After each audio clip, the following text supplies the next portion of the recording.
आता बाहेर कोण आलं? काकू मम्मीने थोडंसं बेसन पीठ मागितलं. अरे वा, पनीर बनवले. हे घे बाळा. मम्मी, शेजारच्या काकूने पनीर बनवले. अरे बापरे, ह्याला कसं माहिती झालं?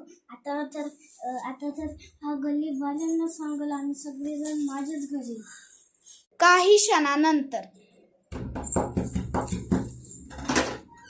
काकू मम्मी थोडीशी लाल मिरची आणि मीठ मागितली.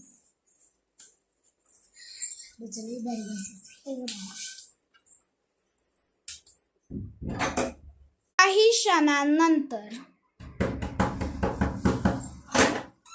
बाळा, काकू मम्मी थोडंसं जिरे आणि ओवा मागितलं.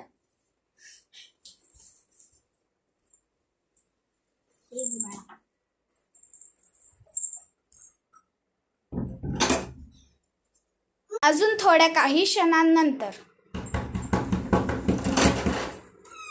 काकू मम्मीने थोडेसे कांदे मागितले. ये ना बाळा, बस.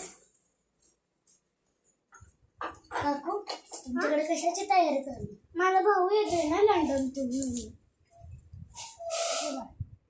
येतो. अजून काही क्षणांनंतर जेव्हा काकूंचा पारा हाय होतो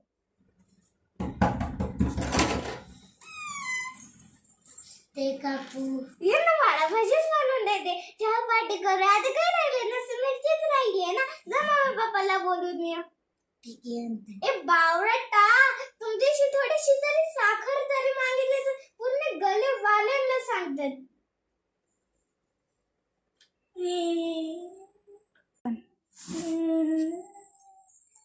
अरे बाळा, काय झालं? का रडतोयस तू? शेजारच्या काकूंनी ओरडलं. काय म्हणली ती तुला?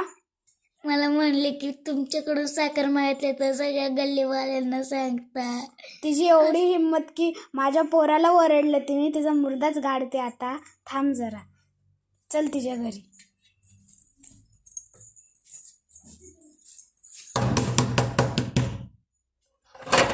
बोला. काय हो, का ओरडला माझ्या पोराला तुम्ही? सगळे तर तुम्ही आमचं भजीचं तर सामान घेऊन गेला. आता तर काय राहिलं नसतं भजीच ना. चला चहा पार्टी करूया. चला चला चला चला. बावरटांनो, थोडीशी तरी साखर मागितली तरी पण तुम्ही गल्लीवाल्यांना सांगतात.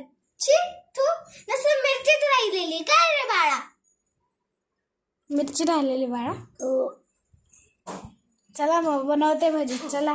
बावरटांनो, लाज तर वाटते काय? रिकामं ताट देतात काय? मम्मी पप्पाने शिकवलं तरी